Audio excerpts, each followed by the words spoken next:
Morning વિદ્યાર્થી મિત્રો. આજે આપણે પ્રકરણ નંબર 1નું વધારાનું જે સ્વાધ્યાય છે ને એ વધારાના સ્વાધ્યાયના જે ગણતરીવાળા જે દાખલા છે ને એ આપણે કરીએ, જેમાં કેલ્ક્યુલેશન છે એવા. હવે એવો દાખલો જે છે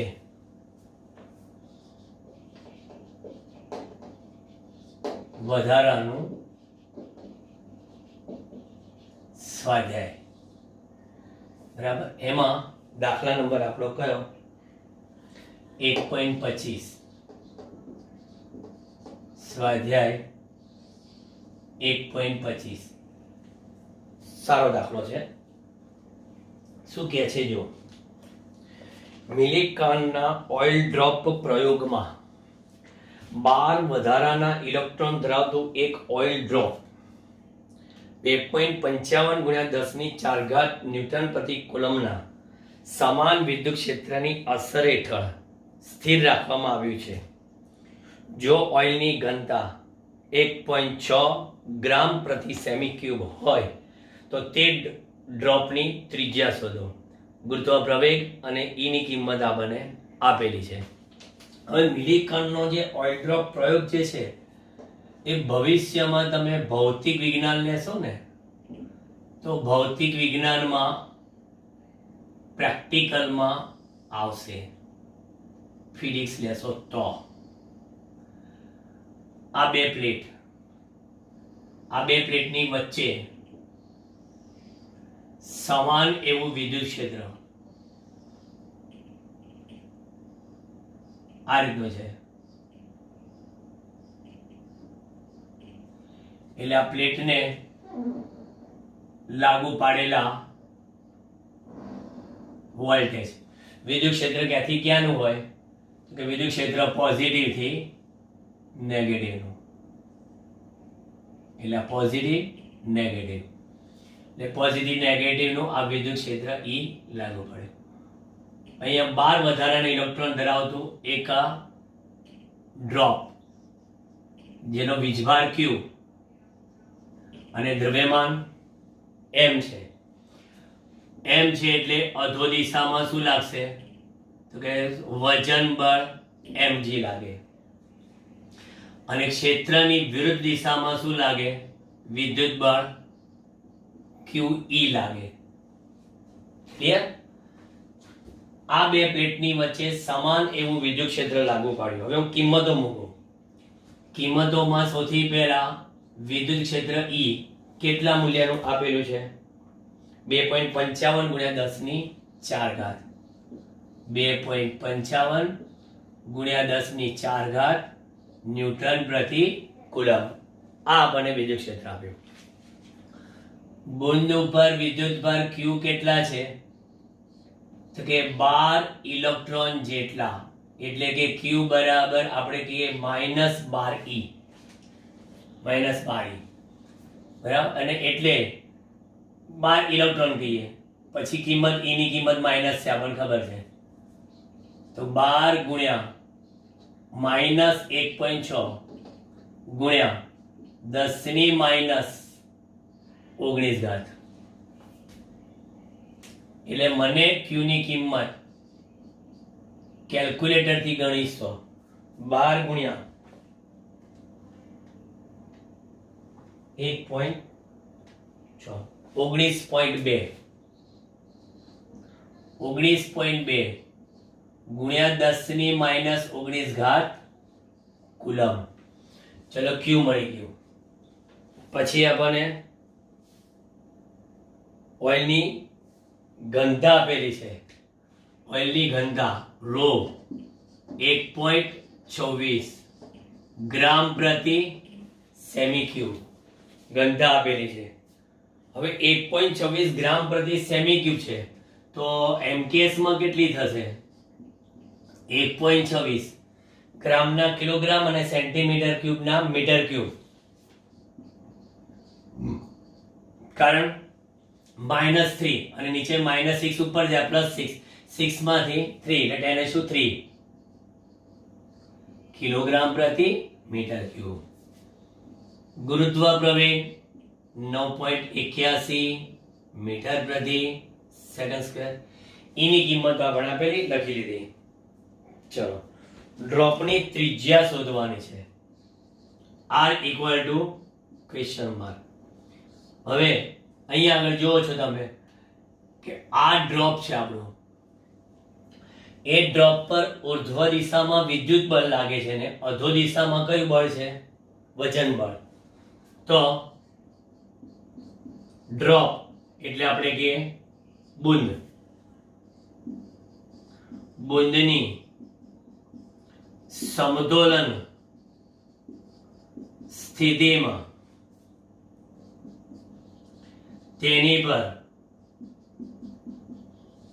લાગતું વિદ્યુત બળ બરાબર વજન બળ. સમતોલન સ્થિતિમાં વિદ્યુત બળ અને વજન બળ સરખા થાય. વિદ્યુત બળ કેટલું? આપણે કહીએ ઇક બળ. વજન બળ mg. કેલ્ક્યુલેટરનો ઉપયોગ આવશે જ આપણે જોજો. અહીંયા આગળ EQ પણ આપણને દળ નથી આપ્યું બુંદનું. બુંદનું દળ નથી આપ્યું પણ એ સિવાયની વાતો કરી છે ઘનતા અને ત્રિજ્યા. તો આપણને ખબર છે કે દળ બરાબર કદ.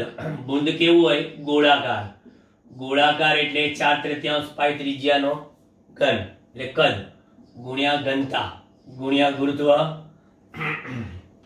પ્રવેગ. તો પછી માટે r³ બરાબર 3 EQ upon 4 પાઈ r³ આવી ગયા રો ઇન્ટુ g. r બરાબર અહીંયા આગળ 3 ગુણ્યા e ની કિંમત 2.55 ગુણ્યા 10⁴ ગુણ્યા q આવે આપણે મૂલ્યમાં લેવાનું છે એટલે 19.2 ગુણ્યા 10⁻⁹ છેદમાં 4 ગુણ્યા 3.14 ગુણ્યા 1.26 ગુણ્યા 10⁻³ ગુણ્યા 9.81 અને આ બધાનું 1/3. પહેલા તો જોઈ લે કે ઘાત છે એ 3 વડે ભગાય થાય છે કે નહીં એ જોઈ લે પહેલા તો. કારણ કે 1/3 કરવાનું છે એટલે આ 3 ઉપર જશે એટલે -3. 4 માંથી 3 જશે એટલે 1 અને -18. ચલો વાત પતી ગઈ. હવે કોઈ ટેન્શન નહીં. હવે મારે ગણતરી કરવાની ખાલી કઈ કે આ 3 ગુણ્યા 2.55 ગુણ્યા 19.2 ભાગ્યા 4 ભાગ્યા 3.14 ભાગ્યા 1.26 ભાગ્યા 9.81 એટલે 0.9469 એમ આગળ આવે છે એટલે 0.94609 ગુણ્યા 10 ની કેટલી ઘાત -18 અને એની 1/3. હવે લોગ ટેબલ થી આમ તો ગણતરી કરીએ કાય કે 1/3 of log of this લેવા પડે.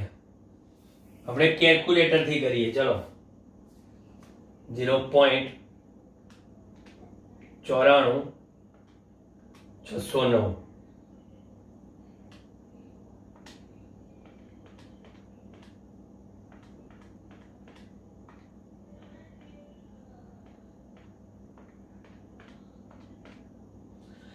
આપણો જવાબ આવ્યો 0.98169 ગુણ્યા 10⁻⁶ મીટર. આ આપણો જવાબ. જોઈ લો. રાઉન્ડ ફિગર પ્રમાણે જઈએ તો R બરાબર 9.12 તો 9.82 ગુણ્યા 10 ની માઇનસ કેટલા 7 મીટર અથવા R બરાબર 9.82 ગુણ્યા 10 ની માઇનસ 4 મિલીમીટર આવો જવાબ આપેલો છે. બરાબર, આ આખો દાખલો થઈ ગયો. બરાબર દાખલામાં નજર મારો.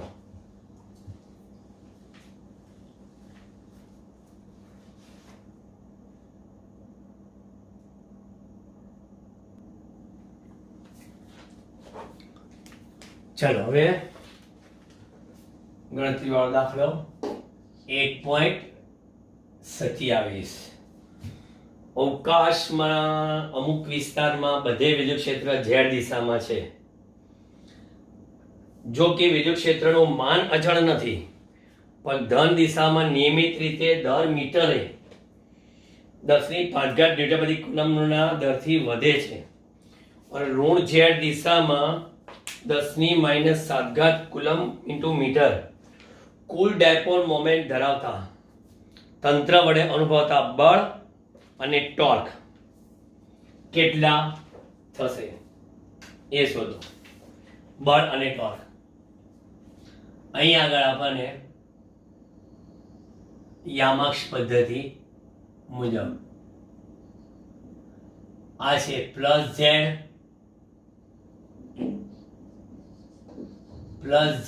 અક્ષ, આ -z અક્ષ. આ આપણને આપેલું છે +z અક્ષ અને -z અક્ષ. અહીંયા ડાયપોલ માઇનસ અને આ પ્લસ, એટલે આ ડાયપોલ જે છે એનું ડાયપોલ મોમેન્ટ આમ છે, કઈ ઋણ z દિશામાં, એટલે ડાયપોલ મોમેન્ટ અધો દિશામાં છે. પછી અહીંયા આગળ આ બે વચ્ચેનું અંતર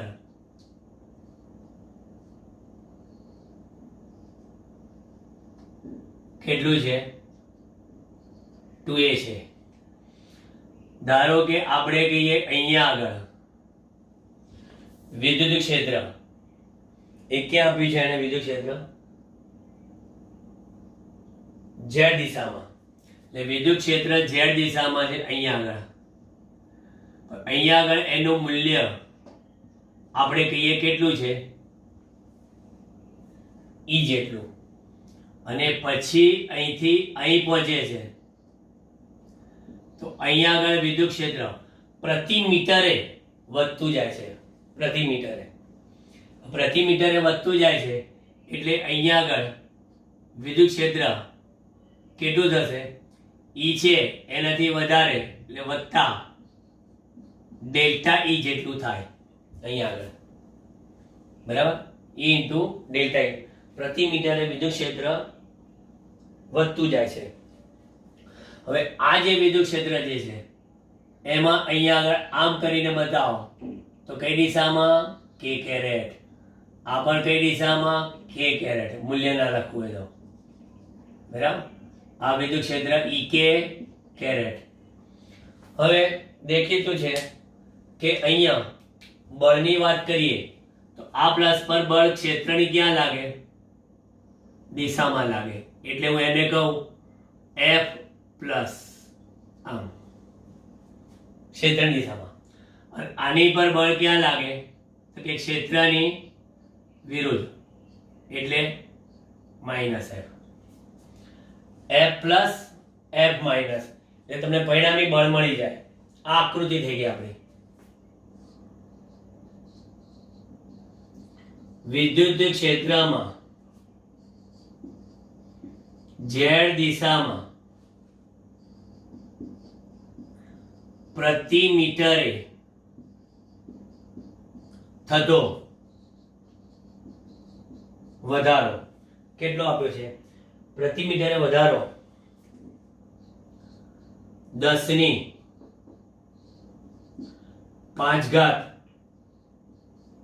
ન્યૂટન પ્રતિ કુલમ છે. પ્રતિ મીટરે વધારો આપણને એટલો આપેલો છે. તો અહીંથી અહીંયા તો માટે 2a અંતરે થતો વધારો કેટલો? 2a અંતરે થતો વધારો તો કે 2a અંતરે થતો વધારો ડેલ્ટા E બરાબર કેટલો થશે? 2a ગુણ્યા 10⁵ ન્યૂટન પ્રતિ કુલમ. એકમે વધારો આટલો હોય તો 2a વધારો કેટલો? આટલો થઈ ગયો. બરાબર. ચલો વધારા સાથેનું કામ પતી ગયું. હવે ડાયપોલમાં F પ્લસ બરાબર કેટલું? તો F પ્લસ બરાબર એ આગળનું વિદ્યુત ક્ષેત્ર બરાબર પ્લસ પાસેનું કેટલું છે? E ઇન્ટુ k કેરેટ એટલે E થઈ ગયું. અને તે પાસેનો વિદ્યુત ભાર કેટલો? Q. પછી વત્તા અહીંયા આગળનું લાગતું બળ કયું? અહીંયા E plus delta E. E plus delta E પણ એ કઈ દિશામાં? ઋણ દિશામાં એટલે Q ખરું પણ માઇનસ k કેરેટ. એક પ્લસ k કેરેટ એક માઇનસ k કેરેટ. ઉભારો એક મિનિટ ભૂલ ચૂક લેવી દેવી. અને તો સીધું પરિણામી શોધવા મળ્યો. F માઇનસ બરાબર E plus delta E into Q minus k caret. બરાબર આમ થાય. પ્લસ પર લાગતું બળ માઇનસ પર લાગતું બળ. હવે પરિણામી બળ F બરાબર કેટલું? F plus F minus. પરિણામી બળ F પ્લસ F માઇનસ. તો F બરાબર F પ્લસ કેટલું? EQ into k caret minus E plus delta E. E plus delta E into Q into k caret. કૌંસ છૂટો પાડો. EQ k caret EQ k caret minus Q into delta E k caret. લખી શકાય. તો માટે F બરાબર cancel minus Q ની કિંમત કેટલી આપી છે? વિદ્યુત ભાર 10⁻⁷ coulomb into metre. Dipole moment આપેલી છે આપણને 10⁻⁷ coulomb into metre dipole moment. એટલે અહીંયા Q ડેલ્ટા E ની જગ્યા પર શું લખશો? તો કે ડેલ્ટા E ની જગ્યા પર 2a ગુણ્યા 10⁵ k કેરેટ થાય. પણ આના બરાબર શું લખાય? Minus p into 10⁵ k caret. પણ p છે 10⁻⁷ ગુણ્યા 10⁵ 10⁻⁷ 10⁵ k કેરેટ. શું આવ્યું બળ? Minus 10⁻² k caret newton. આ બળની દિશા કઈ થઈ? આ બળની દિશા ઋણ z અક્ષ. આ બળની દિશા ગઈ ઋણ ઝેડ અક્ષ, અર્થાત ડાયપોલ મોમેન્ટની દિશામાં, ડાયપોલ મોમેન્ટની દિશામાં ઋણ તરફ. હવે આપણને આ મળી ગયું બળ. હવે આપણને બળ મળી ગયું, શોધવું છે શું કાશોજી? ટોર્ક શોધવું છે, બરાબર. ટોર્ક શોધવા માટે ટોર્ક ટાઉ બરાબર શું? પી ક્રોસ ઈ. એટલે માટે ટાઉ બરાબર પીઈ સાઇન થીટા. આ શું આવ્યું? મૂલ્ય. પણ અત્રે ડાયપોલ મોમેન્ટ ક્યાં છે? ઋણ ઝેડ દિશામાં. એટલે કે P બરાબર માઇનસ PK કેરેટ અને E બરાબર ક્યાં? Plus EK caret. બરાબર. તો પછી આનો અર્થ એવો થયો કે થીટા બરાબર કેટલા? 180. નામે K ક્રોસ K એટલે 0. તો પછી ટાઉ બરાબર શું આવશે? PE sin 180.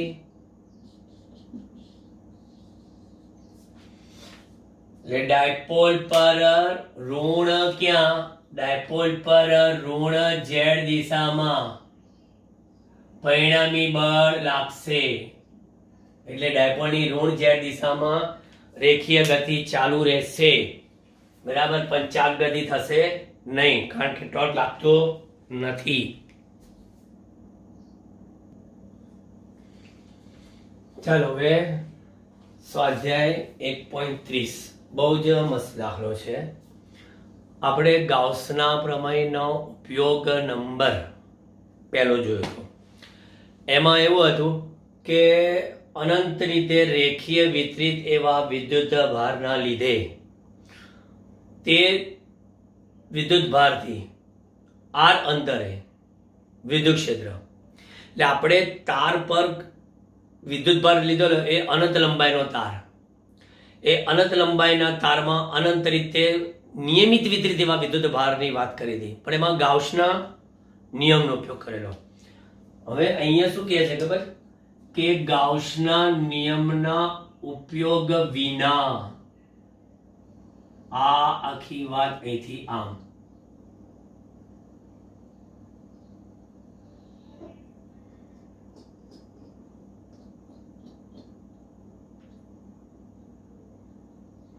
And so on and so on.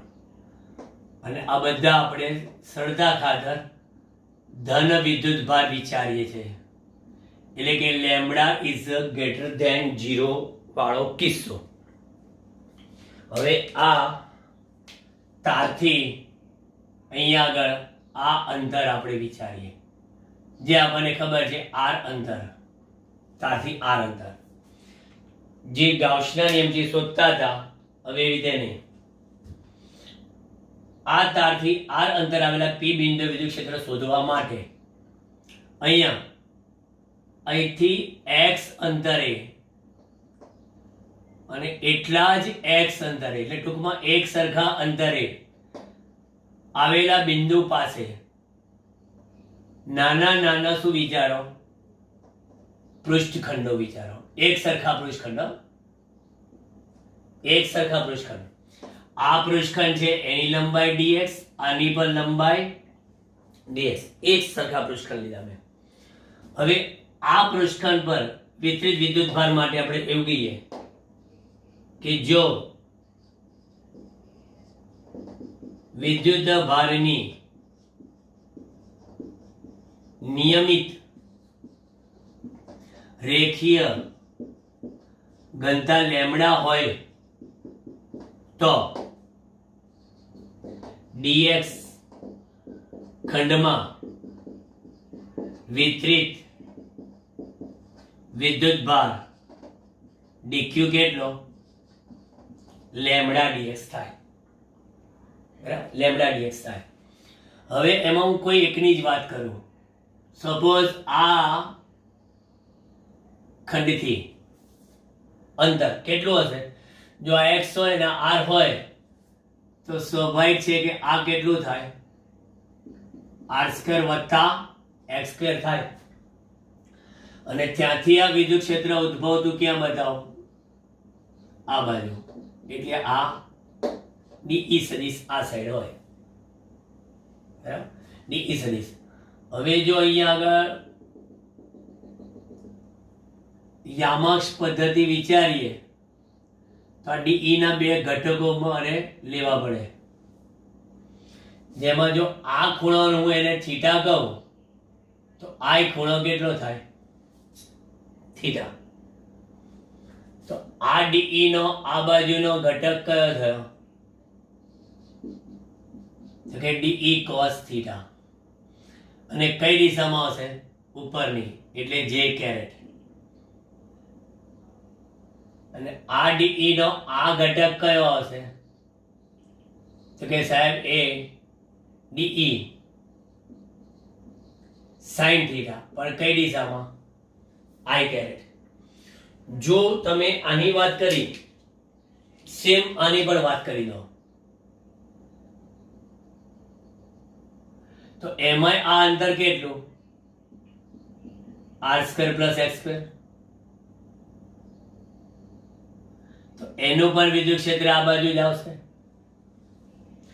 એ ખંડના લીધે મળતું વિદ્યુત ક્ષેત્ર, નો ડાઉટ એની દિશા આ બાજુ થઈ. એના ઘટકો વિચારો. -DE sin theta I caret.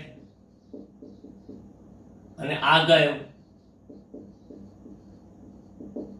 cos theta J caret.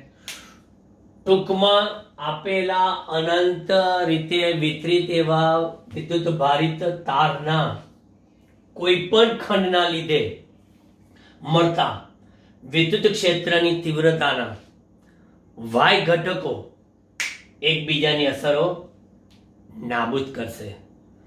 માત્ર ને માત્ર કયા ઘટકો ધ્યાનમાં લીધા? તે કહે છે કે x જ ઘટકો, સોરી y જ ઘટકો. x ઘટકો એકબીજાની અસર નાબૂદ કરી દીધી. તો હવે આ થયું DQ. તો માટે આ ખંડના લીધે મળતું એવું વિદ્યુત ક્ષેત્રનું મૂલ્ય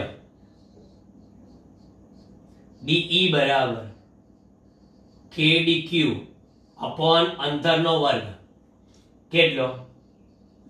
r² + x².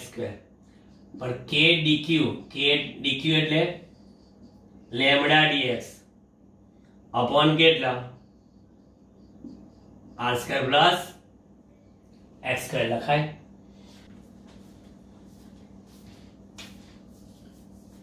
DE નો માત્ર y ઘટક જ ધ્યાનમાં લઈશું. એટલે DE નો y ઘટક DE y કેટલો? તો કે DE cos theta. DE cos theta, તો DE cos થીટા એટલે k λ dx upon r² + x² into cos theta. પરંતુ આકૃતિ પરથી cos થીટા કેટલો? તો કે પાસેની બાજુ છેદમાં શું? કર્ણ. એટલે કે r² + x² (1/2). તો મને મળશે DE y બરાબર k λ into r. અને અહીંયા આગળ r² + x². cos થીટાની વેલ્યુ મૂકી દીધી. આ 1 અને 1/2 એટલે 3/2 into dx. આ આખી વાત શું થઈ ગઈ તમારી? હવે સમગ્ર તારને ધ્યાનમાં લેતા સમગ્ર તારને ધ્યાનમાં લેતા. સમગ્રતાને ધ્યાનમાં લેશો તો વિદ્યુત ક્ષેત્ર E બધા જ y ઘટકો DEY બરાબર k અચળ, લેમ્બડા અચળ, r પણ અચળ, પછી કઈ નહીં બરાબર, પછી નહીં k લેમ્બડા r ઇન્ટિગ્રેશન કયું dx upon r square plus x square raised to 3/2. જઈ લેજો સ્ટેપ બધાઈ ગયા કે લેમ્બડા r કમ્પ્લીટ અને integration from minus infinity to plus, આ બાજુ માઇનસ અનંત, આ બાજુ પ્લસ અનંત, માઇનસ અનંત થી પ્લસ અનંત ની વચ્ચે આનું સંકલન કરીશું. હવે આપણે આકૃતિ પરથી જોઈએ તો x બરાબર શું, તો કે x બરાબર tan થીટા બરાબર સામેની બાજુ x છેદમાં પાસેની બાજુ r, એટલે કે x બરાબર શું r tan થીટા, તો dx બરાબર શું tan થીટા નું સંકલન sec square theta d theta, dx બરાબર r sec square theta d theta, અને r square plus x square બરાબર તો કે r square plus r square tan square theta, તો r square plus x square ની value r square common 1 plus tan square theta એટલે r square sec square theta, માટે r square plus x square raise to 3/2 એટલે આનું વર્ગમૂળ કરીને ઘન એટલે r cube sec cube theta. આ કિંમત અને આ કિંમત ઉપર મૂકીએ, પણ હવે જે x ની સાપેક્ષે સંકલન હતું ને એ હવે કોની સાપેક્ષે થશે, થીટાની સાપેક્ષે, એટલે આપણે એક સીમાઓની ફેરબદલી કરીએ.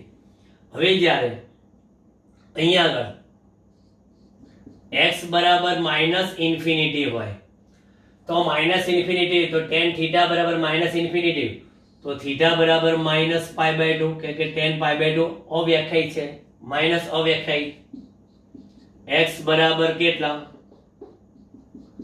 પ્લસ ઇન્ફિનિટી, તો થીટા બરાબર પ્લસ π/2. ચાલો હવે આપણું આ વિદ્યુત ક્ષેત્રનું મૂલ્ય શોધાઈ રહ્યું છે કે lambda r integration from minus infinity એટલે માઇનસ π/2 ટુ પ્લસ π/2 dx ની જગ્યા પર r sec square theta d theta અને r square plus s square 3/2 ની જગ્યા પર r cube sec cube theta. તો પછી જોઈ લો r સ્ક્વેર અને r એટલે કે k lambda by r minus π/2 plus π/2 1 sec theta એટલે cos થીટા d થીટા લખી શકાય. એટલે વિદ્યુત ક્ષેત્ર E બરાબર k lambda by r cos theta નું સંકલન આપણે શું લખીએ છીએ, ધારો કે આપણે sin થીટા હોય તો એનું સંકલન લખીએ માઇનસ cos થીટા, તો cos થીટા નું sin થીટા π/2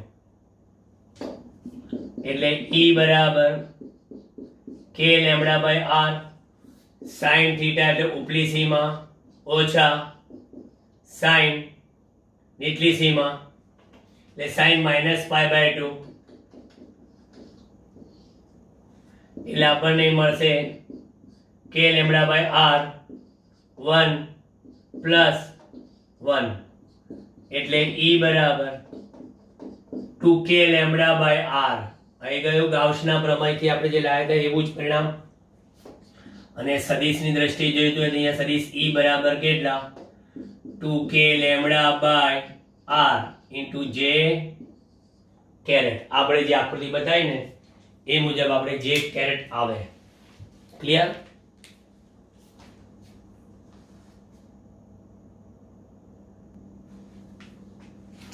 ચલો 1.31 એવું માનવામાં આવે છે કે પ્રોટોન અને ન્યુટ્રોન તે સામાન્ય દ્રવ્યના ન્યુક્લિયસની રચના કરે છે. તેઓ પોતે પણ ક્વાર્ક્સ તરીકે ઓળખાતા વધારે પ્રાથમિક એકમોના બનેલા છે. એક પ્રોટોન અને એક ન્યુટ્રોન દરેક 3 ક્વાર્ક્સ ધરાવે છે. હવે એમાં એમના બંધારણમાં અપ આવે અને ડાઉન આવે. બે પ્રકારના ક્વાર્ક્સ કણો હોય છે, અપ ક્વાર્ક્સ અને ડાઉન ક્વાર્ક્સ. અહીંયા આગળ આપણે લખીએ પ્રોટોન અને ન્યુટ્રોન ક્વાર્ક્સ તરીકે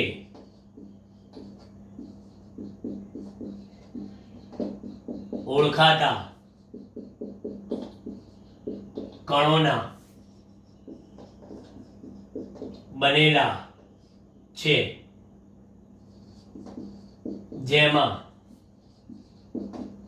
આ ક્વાર્ક્સ કણો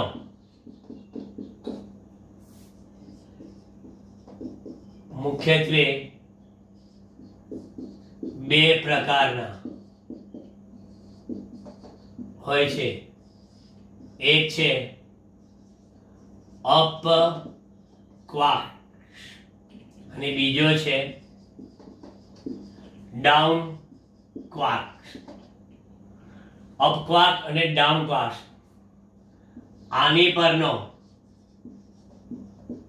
વીજભાર કયો? કે અપ પરનો વીજભાર છે +2/3 ઇલેક્ટ્રોન જેટલો અને -1/3 ઇલેક્ટ્રોન જેટલો. હવે જો બંને પરના જે અપ ને ડાઉન છે એમાં પ્રોટોન કેટલા અપ ને કેટલા ડાઉન છે એ જોઈએ. સૌથી પહેલા આપણે વાત કરીએ પ્રોટોનનું બંધારણ. બરાબર? ધારો કે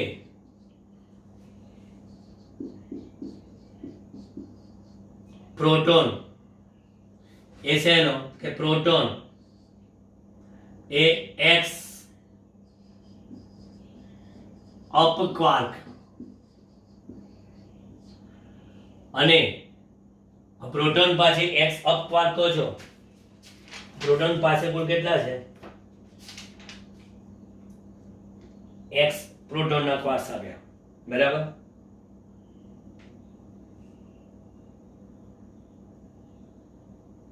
હવે ટોટલ એમના બંધારણમાં પ્રોટોન અને ન્યુટ્રોનના બંધારણમાં 3 ક્વાર્ક્સ આવેલા છે. બરાબર? તો ધારો કે પ્રોટોન x અપ ક્વાર્ક ધરાવે અને 3 - x શું ધરાવશે? ડાઉન ક્વાર્ક ધરાવે. બરાબર? કારણ કે પ્રોટોન ન્યુટ્રોન એ up up down up down up ખબર નહીં કેટલા અપ ને કેટલા ડાઉન એ હમણાં ખબર પડી જશે. તો x અપ અને 3 - x ડાઉન ક્વાર્ક ધરાવશે. તો માટે x અપ છે તો અહીંયા અપ કેટલા છે? 2/3 e 2/3 e ઇન્ટુ x વત્તા 3 - x અને એના બ્રેકેટમાં કેટલા? -1/3 e. આ બંનેનું ભેગું થઈને શું મળે છે? e. કારણ કુલ પ્રોટોન પરનો વીજભાર તો કેટલો છે? e જેટલો. એટલે 2/3 e ઇન્ટુ x પછી 3 ગુણ્યા માન એટલે માઇનસ 3 કેન્સલ એટલે માઇનસ કેટલા ખાલી? e. પછી minus minus plus 1/3 e x બરાબર e. માટે 2/3 e x આ e પેલી બાજુ લીધી વત્તા 1/3 e x બરાબર 2e. અહીંયા 3 કોમન કાઢો એટલે જ રહેશે શું અહીંયા આગળ ex બરાબર 2e. તો ઇમ્પ્લાઇઝ x બરાબર કેટલા મળશે 2, પણ 2 શું અપ, 2 અપ, અને 2 અપ માટે 3 માંથી 2 જાય એટલે 1 ડાઉન ક્વાર્ક થશે. બરાબર. તો માટે પ્રોટોનનું બંધારણ કેટલું U U D. બરાબર. 2 અપ અને 1 ડાઉન, કારણ કે આ બંધારણ ભેગું થઈને તો તમને E જેટલું જ આપશે. હવે એ જ પ્રમાણે વાત કરો કોની ન્યુટ્રોનની. ન્યુટ્રોનનું બંધારણ એમાં પણ કહીએ ધારો કે તે y અપ અને 3 માઇનસ y ડાઉન ક્વાર્ક ધરાવે છે. સેમ અપ એટલે કે y ઇન્ટુ 2/3 e વત્તા 3 માઇનસ y ઇન્ટુ -1/3 e પણ ઇક્વલ ટુ 0. જેમ આમાં ઇક્વલ ટુ e આમાં ઇક્વલ ટુ 0. એટલે અહીંયા આગળ 2/3 y e માઇનસ કેન્સલ એટલે minus e minus minus plus કેટલા y e sorry minus minus plus 1/3 y બરાબર 0. માટે 2/3 y e વત્તા 1/3 y e બરાબર e. તો અહીંયા આગળ જોઈ લો y e કારણ કે 2/3 પ્લસ 1/3 એટલે 3/3 એટલે y થઈ ગયા y બરાબર e. માટે y બરાબર કેટલા 1. પણ આપણે એ શું જોયું છે 1 અપક્વાર્ક અને 1 અપક્વાર્ક, અને જ્યારે એક અહીંયા 2 અપ અને 1 ડાઉન હતા, અહીં 1 અપ અને 2 ડાઉન ક્વાર્ક ધરાવે. તો પછી માટે ન્યુટ્રોનનું બંધારણ કેટલું આવ્યું 1 જ અપ એટલે UDD બરાબર, 2 ડાઉન અને 2 અપ. ક્લિયર. ક્વાર્ક્સ તરીકે ઓળખાતા ગણો પ્રોટોન અને ન્યુટ્રોન. આ આખો દાખલો થઈ ગયો. બરાબર. એટલે આ રીતે વધારાનો સ્વાધ્યાય ખાલી વધારાનો સ્વાધ્યાય છે, પણ ગણતરી કરશો તમામ આપણે ભણી ગયેલા કોન્સેપ્ટનો જ આપણે ઉપયોગ કરીએ છીએ. આગળ ઉપર જોઈએ.